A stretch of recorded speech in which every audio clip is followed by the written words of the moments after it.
Hello बच्चों, आप सब कैसे हैं? आई होप आप सब बहुत अच्छे होंगे और आपने खूब पढ़ाई की होगी। तो जैसा कि आपको पता है कि यहाँ पर हम एनसीईआरटीज़ पढ़ रहे हैं हिंदी में। तो इस सीरीज़ में हमारा ये क्लास 6 की ज्योग्राफी की भूगोल की एनसीईआरटी है और इसमें हमने कल अपना चैप्टर नंबर 5 कंप्लीट किया था और आज हम पढ़ेंगे चैप्टर नंबर 6। सो चलिए स्टार्ट करते हैं। चैप्टर नंबर 6 का नाम है पृथ्वी के प्रमुख स्थल रूप। कल हमने क्या पढ़ा था कि पृथ्वी का परिमंडल कैसा है। आज हम क्या पढ़ेंगे? आज हम पढ़ेंगे पृथ्वी के प्रमुख स्थल रूप। चलिए, आपने इनमें से कुछ स्थल रूपों को ज़रूर देखा होगा। 6.1 देखिए, जैसे कि झीलें आप सब ने देखी हैं, पर्वत देखे हैं, पठार देखे हैं, सहायक नदियाँ देखी हैं, मैदान देखे हैं, देखे होंगे, पर्वत देखे होंगे, आप लोग छुट्टियों में घूमने जाते होंगे, ठीक है। झीलें भी देखी होंगी, द्वीप भी देखे होंगे। देखिए, जो स्थल से कट के अलग एक स्थल है, चारों तरफ से पानी से ये कवर है, चारों तरफ इसके पानी है ना, तो ये क्या है? द्वीप है। ये क्या है? 3 तरफ से पानी है इसके तरफ, तो ये क्या है? प्रायद्वीप है। और स्थल और इस द्वीप के मध्य में जो संकरी सी रेखा है, ये क्या है? स्थल संधि है। और ये स्थल है, स्थल के जो चारों तरफ ये पानी से लगी हुई भूमि है, इसको हम क्या बोलते हैं? तट। ये डेल्टा है, नदी यहाँ पर विसर्जन हो रही है तो ये छोटे छोटे डेल्टा बना रही है, ठीक है। ये देखिए, ये पर्वत है, ये पर्वत श्रृंखलाएं हैं, ये पहाड़ी हैं। पृथ्वी पर अनगिनत प्रकार के स्थल रूप हैं। स्थल मंडल के कुछ भाग ऊंचे नीचे और कुछ समतल होते हैं। ये स्थल रूप 2 प्रक्रियाओं के परिणाम स्वरूप बनते हैं। आपको ये जानकर आश्चर्य होगा कि मैदान जिस पर आप खड़े हैं उसमें धीरे धीरे गति हो रही है। पृथ्वी के अंदर लगातार गति हो रही है। देखिए, आपने टेक्टोनियम प्लेट की थ्योरी आगे चल के पढ़ेंगे, तो ये जो हम स्थल है ना, ये भी धीरे धीरे पानी पर तैर रहा है, इसके नीचे वाटर है, पानी है। और ये जो स्थल है जिस पर हम भी रहते हैं, भारत भी है, वो भी धीरे धीरे इतनी धीमी गति से तैरता है कि हमें नहीं पता चलता, बट हाँ वो तैर रहा है, ठीक है। पृथ्वी के अंदर लगातार गति हो रही है। प्रथम या आंतरिक प्रक्रिया के कारण बहुत से स्थानों पर पृथ्वी की सतह कहीं ऊपर उठ जाती है और कहीं धंस जाती है। चलिए अब यहाँ पे देखते हैं, क्या हम ये जानते हैं? पहाड़ी वह स्थलीय भाग है जो कि आसपास की भूमि की ऊंचाई उठी है। 600 मीटर से अधिक ऊंचाई एवं खड़ी ढाल वाली पहाड़ी को पर्वत कहा जाता है। और 8000 मीटर से ऊंचे कुछ पर्वतों के नाम बताइए, जैसे कि हिमालय है ना, हमारा तो फेवरेट हिमालय है क्योंकि हम भारत में हैं, भारत में हिमालय है। ओके चलो आगे पढ़ते हैं। दूसरी या बाह्य प्रक्रिया स्थल के लगातार बनने एवं टूटने की प्रक्रिया है। पृथ्वी की सतह को टूटकर घिस जाने को अपर्दन कहते हैं। अपर्दन कैसा हो रहा है? अब देखिए, जैसे कि रेगिस्तान है या फिर आपने तेज हवाएं चलती देखी होंगी, तो ये क्या है? हमारा स्थल है। तो यहाँ से ये हवा उड़ती है, ठीक है। अब मान लीजिए कि आंधी आई, है ना, आंधी से तो आप सब लोग वाकिफ ही होंगे। आंधी आई, यहाँ से हवा उड़ी और यहीं जाते जाते जाते जाते यहाँ रुक गई, तो यहाँ गिरेगी ना, तो यहाँ से तो मिट्टी का अपर्दन हो गया। जैसे कि रेगिस्तान में रेत होता है, यहाँ से रेत उड़ रहा है, यहाँ के गिरा तो यहाँ टीला बन गया, रेत का टीला। लेकिन यहाँ से तो अपर्दन हो गया ना, यहाँ से क्या? गर्त बन गया, ठीक है। और इसी तरह एक एग्जाम्पल हम देख सकते हैं पानी से। पानी से भी तो अपर्दन होता है। देखिए, नदी है, नदी मान लो कि यहाँ से बहुत तेज पानी आया तो यहाँ से कटेगी मिट्टी, यहाँ से अपने साथ लेके जाएगी, पहाड़ों को काट कर अपने साथ लेके जाएगी, तो मिट्टी तो कम हो रही है ना। तो इसको हम क्या बोलते हैं? इसको हम बोलते हैं अपर्दन, ठीक है। अपर्दन की प्रक्रिया के द्वारा सतह नीची हो जाती है तथा निक्षेपण की प्रक्रिया के द्वारा इसका फिर से निर्माण होता है। भाई मिट्टी यहाँ से उठी तो यहाँ क्या हो गया? अपर्दन हो गया, यहाँ के गिरी, यहाँ टीला बन गया, यहाँ क्या बन गया? निक्षेपण। या फिर यहाँ पर है, यहाँ पर जो है बिल्कुल सपाट मैदान है और नदियाँ की ढाल जो है वो बिल्कुल धीमी हो गई, तो वो अपना जो भी इतने बड़े बड़े मिट्टी या गाद लाती है वो यहाँ पर छोड़ के जाएगी, तो उसको हम क्या बोलेंगे? निक्षेपण बोलेंगे। ओके, ये 2 प्रक्रियाएं बहते हुए जल, वायु तथा बर्फ के द्वारा होती हैं। हम विभिन्न स्थल रूपों को उनकी ऊंचाई एवं ढाल के आधार पर पर्वतों, पठारों एवं मैदानों में वर्गीकृत कर सकते हैं। पर्वत पर्वत क्या होते हैं? पर्वत पृथ्वी की सतह की प्राकृतिक ऊंचाई है। पर्वत का शिखर छोटा अथवा आधार चौड़ा होता है।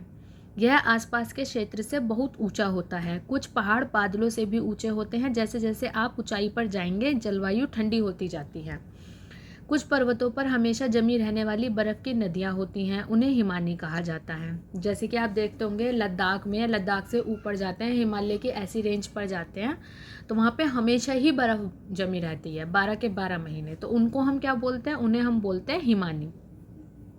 यहाँ कुछ ऐसे भी पर्वत हैं जो समुद्र के भीतर हैं तथा जिन्हें आप नहीं देख सकते। कठोर जलवायु होने के कारण पर्वतीय ढालों में बहुत कम लोग निवास करते हैं। वहाँ का धरातल खड़ी ढाल वाला होता है और कृषि योग्य भूमि की कमी होती है। पर्वत एक रेखा के क्रम में भी व्यवस्थित हो सकते हैं, जिसे श्रृंखला कहते हैं, कहा जाता है। बहुत से पर्वतीय तंत्र सामान्यतः श्रृंखलाओं के क्रम में होते हैं जो सैकड़ों किलोमीटर में फैले होते हैं। हिमालय, आल्प्स तथा एंडीज क्रम से एशिया, यूरोप तथा दक्षिण अमेरिका की पर्वत श्रृंखलाएं हैं। पर्वत श्रृंखलाएं हैं मतलब कि ऐसा नहीं है कि सिर्फ एक पहाड़ है ऐसे, या फिर इस तरह से पूरे पहाड़ हैं, कभी गर्त बन रहा है, कभी ऊंचे ऊंचे हो रहे हैं, तो इसको हम क्या बोलते हैं, श्रृंखलाएं। जैसे हमारे यहाँ शिवालिक की श्रृंखलाएं हैं, हिमालय की श्रृंखलाएं हैं, ठीक है। पर्वतों की ऊंचाई एवं आकार में भिन्नताएं होती हैं। पर्वत 3 प्रकार के होते हैं: वलित पर्वत, भ्रशोत्थत पर्वत तथा ज्वालामुखी पर्वत। हिमालय तथा आल्प्स वलित पर्वत हैं जिनकी सतह ऊबड़ खाबड़ तथा शिखर शंक्वाकार है, ठीक है। सतह का शिखर कैसा है, शंक्वाकार है, एज अ ट्राइंगल समझ लो। अगर इस वाली लाइन को कर दें तो क्या है, ये शंक्वाकार है, लेकिन ऊबड़ खाबड़ है ना। भारत की अरावली श्रृंखला विश्व की सबसे पुरानी वलित पर्वत श्रृंखला है। इसको प्लीज़ आप लिख लीजिएगा, नोट कर लें। ये मतलब क्वेश्चन आता है और काफ़ी बार आता है, तो इम्पोर्टेंट है। अपरदन की प्रक्रिया के कारण यह श्रृंखला घिस गई है। उत्तरी अमेरिका के अपलेशियन तथा रूस के यूराल पर्वत गोलाकार दिखाई देते हैं एवं इनकी ऊंचाई कम है। ये बहुत पुराने वलित पर्वत हैं, लेकिन सबसे पुराना कौन सा है, हमारा भारत का अरावली, ठीक है, जो कि राजस्थान, दिल्ली, हरियाणा तक फैला हुआ है और यूपी। जब बहुत बड़ा भाग टूट जाता है और ऊर्ध्वाधर रूप से विस्थापित हो जाता है तब भ्रंशोत्थ पर्वत का निर्माण होता है। ऊपर उठे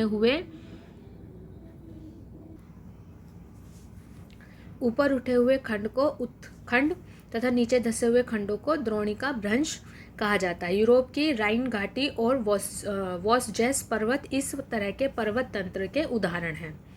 ये देखो नीचे गिर गए, ये क्या है, द्रोणिका भ्रंश, और जो ऊपर उड़ गए वो क्या है, उत्खंड भ्रंश, ठीक है। उदाहरण हमने देख लिए। अब देखते हैं ज्वालामुखी पर्वत ज्वालामुखी क्रियाओं के कारण बनते हैं। अफ्रीका के mount Kilimanjaro, very important. Japan का फ्यूजियामा इस तरह के पर्वतों के उदाहरण हैं। पर्वत बहुत लाभदायक होते हैं। पर्वत जल के संग्रहागार होते हैं। बहुत सी नदियों का स्रोत पर्वत में स्थित हिमानियों में होता है। जैसे कि हम जानते हैं हमारी गंगा कहाँ से आती है, पर्वतों से आती है, हिमानी से पिघल के आती है, यमुना भी वहीं से ही आती है, ब्रह्मपुत्र भी वहीं से ही आती है ना, हिमानियों से ही तो निकल के आती हैं। सिंधु हो गई, वो कहाँ से आती है, वो भी वहीं से निकल के आती है।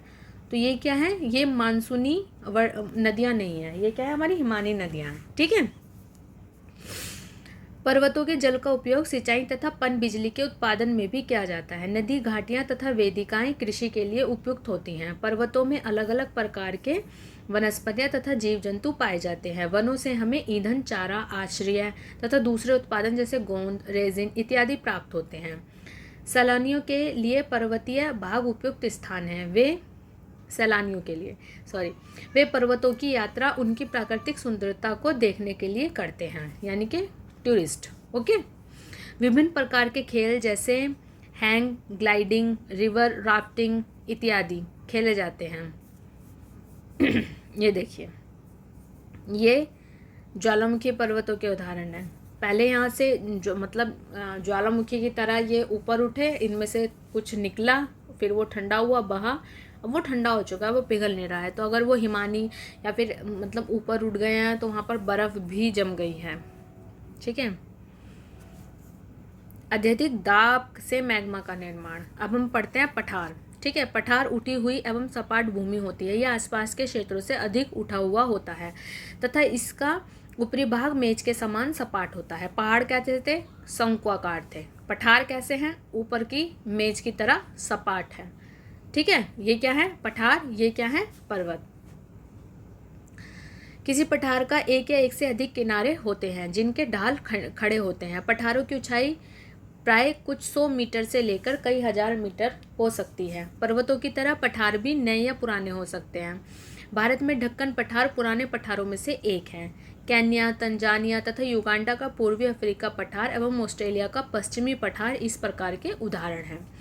तिब्बत का पठार विश्व का सबसे ऊंचा पठार है, इसको लिख लेना। और भारत का भी हमारा ढक्कन का पठार, जिसकी ऊंचाई माध्य समुद्र तल से 4000 से 6000 मीटर तक है। पठार बहुत उपयोगी होते हैं क्योंकि उनमें खनिजों की प्रचुरता होती है। ठीक है, यही कारण है कि विश्व के बहुत से खनिज क्षेत्र पठारी भागों में स्थित है। अफ्रीका का पठार सोना एवं हीरो के खनन के लिए प्रसिद्ध है। भारत में छोटा नागपुर के पठार में लोहा, कोयला, मैग्नीशियम के बहुत बड़े भंडार पाए जाते हैं। पठारी क्षेत्रों में बहुत से जल प्रपात हो सकते हैं क्योंकि यहाँ नदियाँ ऊंचाई से गिरती हैं। भारत में छोटा नागपुर पठार पर स्वर्णरेखा नदी पर स्थित हुंडरू जलप्रपात तथा कर्नाटक में जोग जलप्रपात इस प्रकार के जलप्रपातों के उदाहरण हैं। ये रहा पठार की पिक्चर। ठीक है, लावा पठार में काली मिट्टी की प्रचुरता होती है जो उपजाऊ है एवं खेती के लिए काफ़ी अच्छी होती है। कई पठारों में रमणीय स्थल होते हैं जो पर्यटनों को आकर्षित करते हैं। अब हम पढ़ते हैं मैदानों के बारे में।